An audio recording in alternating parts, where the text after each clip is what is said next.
Hi guys, this is Lashad from Scarlet Moon Creations, and this is my mid-March reading wrap-up.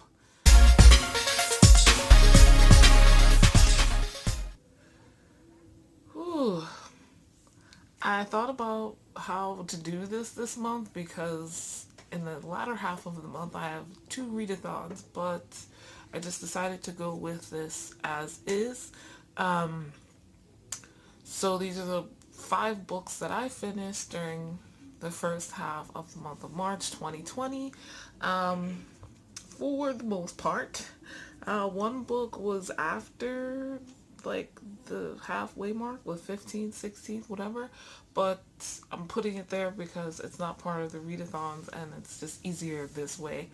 Uh, in my last recent reads wrap up video, I had monthly stats, and I will include those as always in the end of the month videos rather than the beginning of the month.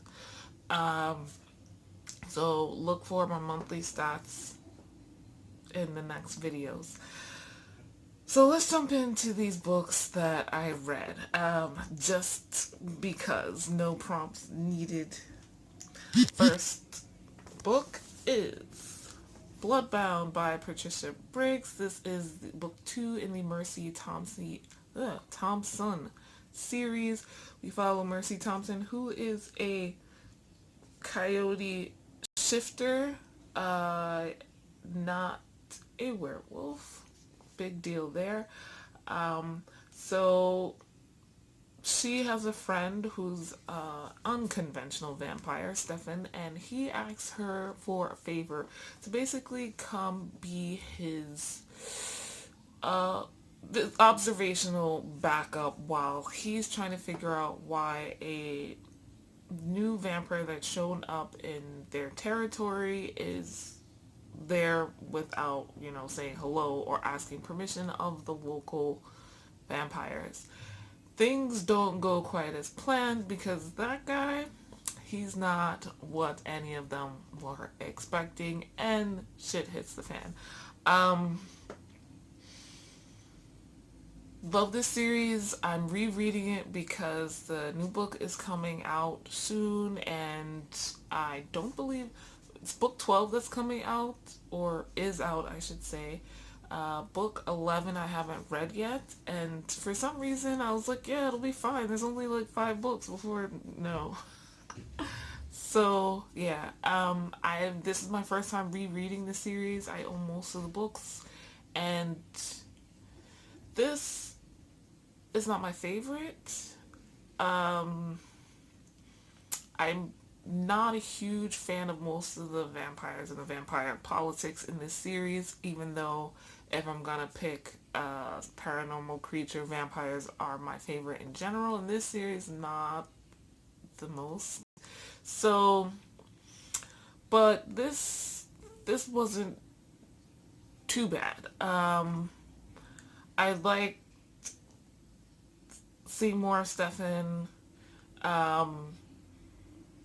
We get more of what's going on with Mercy and Sam and Adam, and with some of the other vampires. I forget what the young one's name is, but I really like him.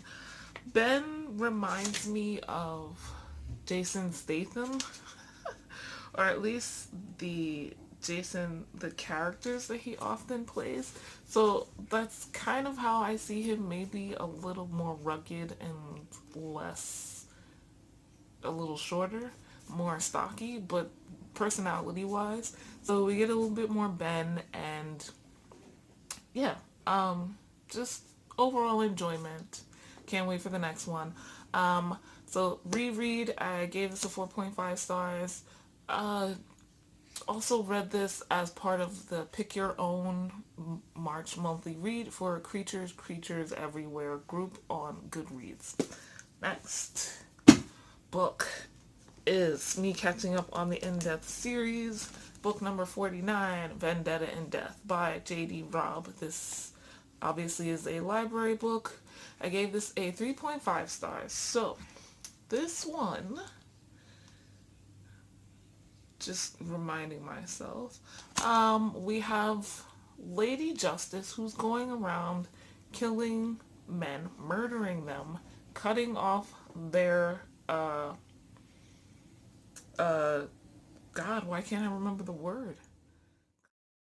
She's cutting off their penis and balls and also torturing them because they were bad men in her eyes. The first man was pretty bad, and it's as I find kind of like Law and Order SVU, real world issues creep into this series in some way, shape, or form.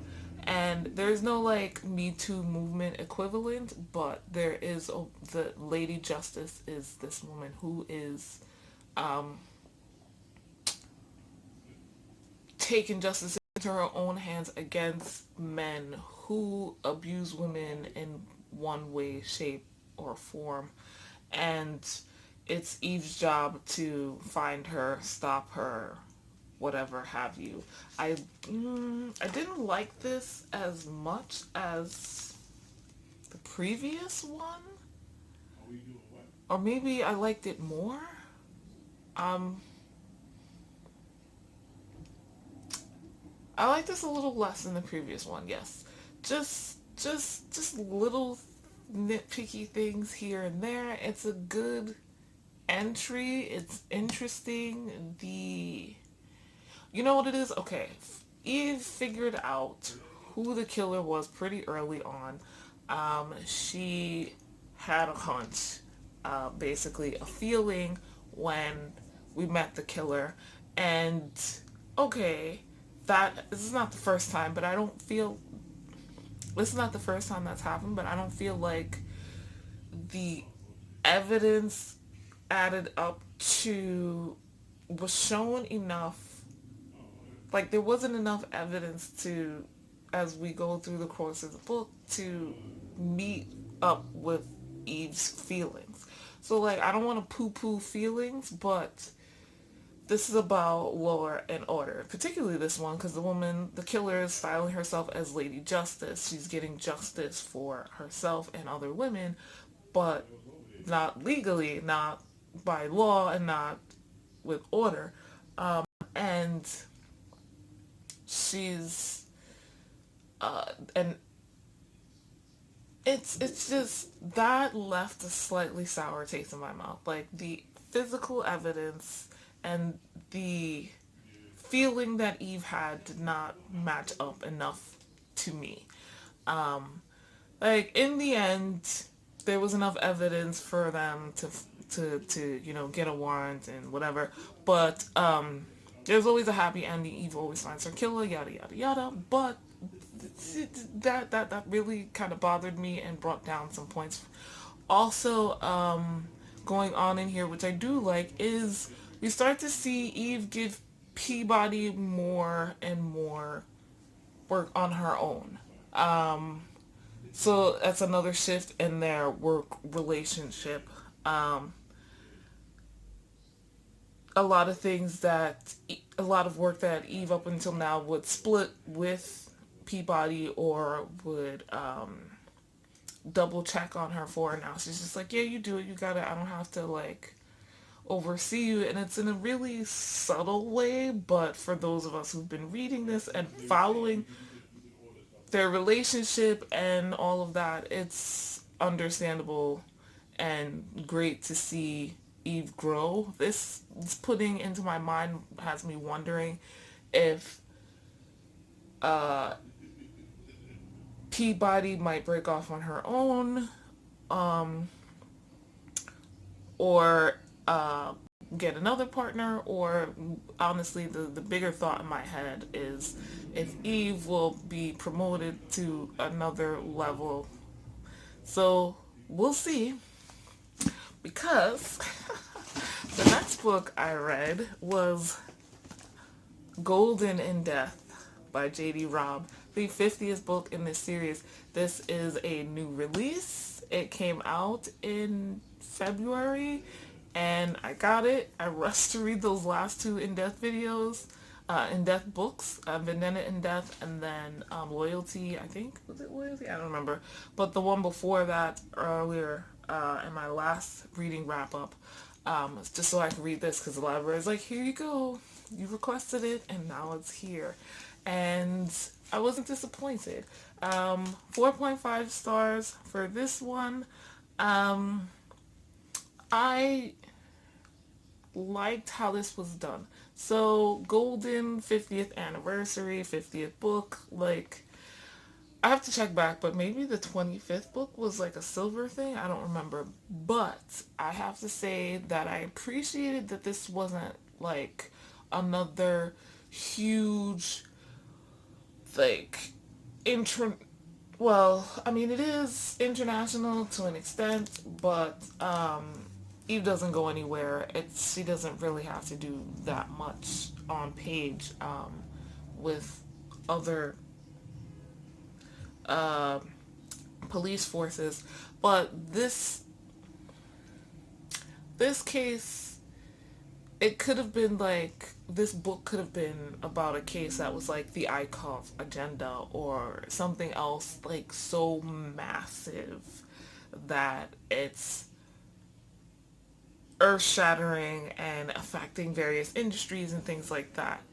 The golden part, I like how that was woven into this. So let me tell you what the book is about. Basically, a pediatrician, Kent Abner, is found dead by his loving husband, and it turns out he was poisoned by a gas.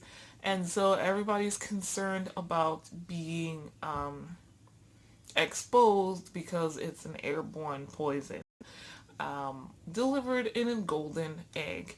And it makes no sense because the guy's a good guy. He's not perfect, but he's a good guy. Everybody who meets him, Eve and the team, can't find a reason why until someone else is killed, delivered with a golden egg. The only connection, a school that their significant others worked in. And the case unfolds from there.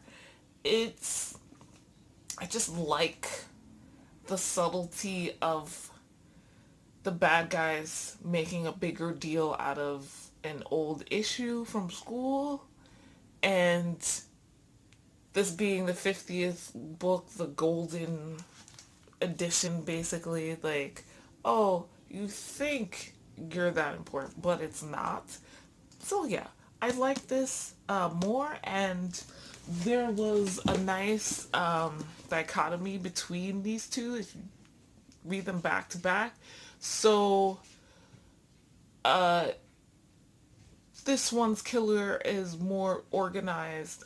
It's a little crazy. These guys think they're organized, but they're not. And sane. And this is a female killer. It's a male killer.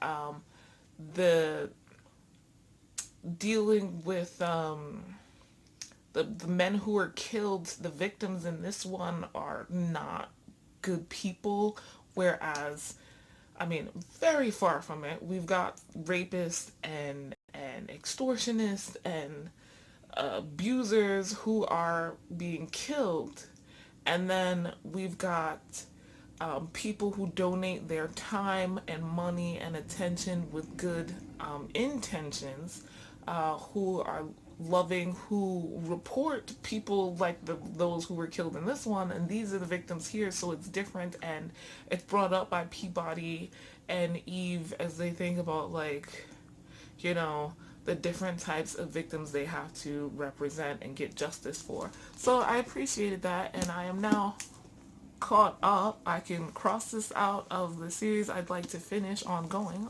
list because that was the most recent release. Now, the next book I read was an ebook, and that is another series I'm trying to catch up on, and actually reread. And it is The Dresden Files by Jim Butcher. It's been a while since he's put out a new book from the series, and that is coming out later this year, so I wanted to reread the series. And I've heard the audiobooks read by James Marsden are pretty good, so I was like, let's do this. So I listened to this. Actually, it was an audiobook, not an ebook. I said that earlier. But yeah, I listened to this on audio, got it out from the library. I'm not so amazed by James Marsden's narration, but it's good. Um, I feel like in my head, Harry Dresden is a little more sarcastic and a little less despondent. Um, and so, yeah. But that's that's just, shades of nuance, I guess, or degrees of nuance. And I don't think the tone of Marston's voice, James Masters, the guy who played Spike in Buffy, who I enjoy in a lot of things other than Buffy. So I didn't hate it. I did like listen to his voice. The Dresden Files is an urban fantasy, probably the most popular urban fantasy. We follow Harry Dresden, who is a real wizard in Chicago, and he is a wizard investigator. He doesn't investigate wizards, but he's like a private investigator slash wizard, both. How he investigates is by using his wizard abilities, but Harry's poor. Most people obviously today don't believe wizards are real. Harry is also on the outs with the Wizarding Council, who are looking and waiting for him to step out of line because he's on probation for things he's done in the past, or so they believe. And Harry is just really just trying to make a dollar and survive. Um, and he gets called into a case by a friend on the police force, and it turns out that case has connections to his his own PI case, a woman who came in asking her to find her husband who's missing. But the police are looking at murders, and the Wizarding Council thinks that Harry's done it. So Harry has a short amount of time to figure out who's killing these people, or who killed these people, and figure out what's the connection to this missing husband, so that he can clear his name, because everybody thinks in this supernatural community he's the only wizard in Chicago, so he must have done it. It's really interesting. I like the magic system in this. It's very much based off of, what do you call it? Like Dilemma, and other types of ceremonial magic, where there's lots of runes, there are circles, there are rules, there are things you draw, energy given, and energy received, and storing of energy, and all of that stuff. And then it's it all has rules, and they are based on, nature and current world science, to an extent. And so one of the reasons I really love this series, also Dresden is just someone you can appreciate. I came to the conclusion after rereading this, for the first time in a while, is that Harry Dresden is like the Spider-Man of urban fantasy. Um, he's poor, he's sarcastic, he pops jokes constantly, that because that's his coping mechanism. He gets hurt a lot and easily. Half the time he doesn't know what he's doing. Um, he's a good guy. He has decent core values, but he can be pushed in the wrong direction and pop off, as uh, you see in this book and much more in the future. So I just reread this because it's an ongoing series. I wanted to get my head back into the world of Harry Dresden, and in time for Peace Talks, which comes out in August. So wish me luck, because there's a bunch of these books. I don't know if I'll be able to do it, but I'm going to try. And the last book I want to talk about in this video is... And I gave Stormfront 4.5 stars, by the way. Last book is another reread.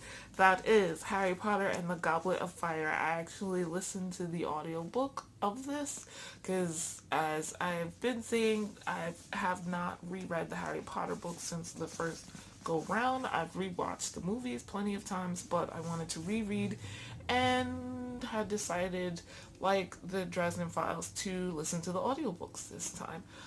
The ones I've been listening to have been the Jim Dale versions, which I like. That's what the library gave me, and so I'm keeping it together. This is my favorite Harry Potter book out of the entire series. Number 4, Goblet of Fire, is my favorite. This is gear for Hogwarts. Before they get to Hogwarts, they go to the Weasleys score some tickets to the Quidditch World Cup, and they invite Harry along. That's over the summer, and Harry goes with them, and that is amazing. There's also the Triwizard Tournament. Someone puts Harry's name into the cup, and even though he's too young to participate, he does, and it's scary. So reasons this is my favorite. So like I said about the last one, like the danger ramps up a lot. We have on-screen death, pretty bad, on-screen torture, and the 3 trials in the Triwizard Tournament themselves are no, easy feats. So they're really dangerous themselves, which is why the 3 schools put the rule about no one under the age of 17 or 16 participating. So yeah, then we have the mystery of who put Harry's name in the cup. There's also like more adult stuff. We see more, or Harry sees more, Harry, Ron, and Hermione see more, that the adults are, more and more around them, are not perfect. This is not, a perfect magical world where everything is happy and pretty and wow. There's a lot of issues going on with people. We have people who are denying their heritage. We have people who are gamblers. We have adults who are constantly lying, and adults who are prejudiced against muggles and muggle-borns, obviously. So, like, this all just becomes really obvious. People start taking their masks off here. Obviously, if you don't know, spoiler alert, Voldemort comes back to life in this one as well. So, all in all, also, I want to say, between Harry, Ron, and Hermione, their relationship, I believe, grows stronger here because there's a lot of individual issues that they all have that they've kind of just accepted as friends, but they don't really talk about, and some of that comes to a head here. There's envy and jealousy. We also dealing with money issues and privilege and the savior complexes and all of that kind of thing. I also realized that this is the book where Harry really learned a lot of magic, and that's why certain things happen in future books. Like, it didn't really click to me. Like, I was like, okay, Harry knows that stuff, but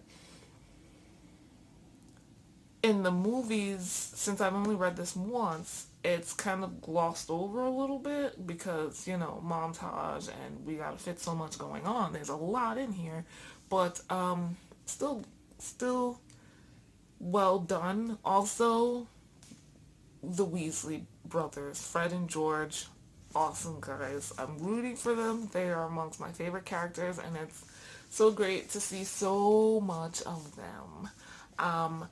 The Wizarding World widens. We got Durmstrang from Germany or wherever the hell they're from, Eastern Europe, and then the Beauxbatons, and they are French school.